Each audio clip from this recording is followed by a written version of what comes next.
Ayan na po, nagpainit na po ako ng mantika. So, syempre, ilalagay na natin ang sibuyas. Oops! Arararan!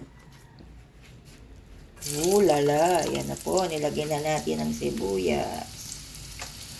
Okay, and then, halu-haluin ang ating sibuyas.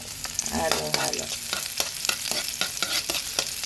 Halo, halo, halo.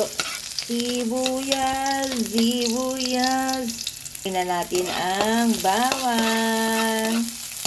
Halo-haloin lang hanggang sa maluto ang bawang at sibuyas.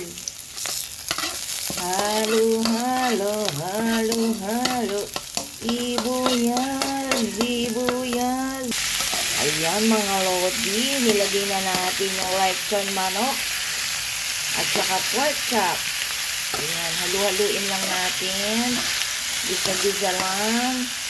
So kapag lumasa na yung bawang at sibuyas, ilagay na natin ang salsa ni Mang Kepoy.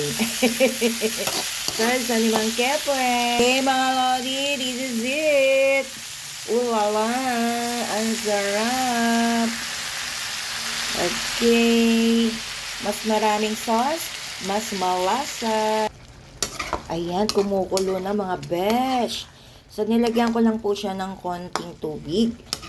Plus, tinimplahan ko ng asin at saka konting paminta. Konting asin, konting paminta. Ayan. Look at that mga besh. It's boiling. Kumukulo-kulo na.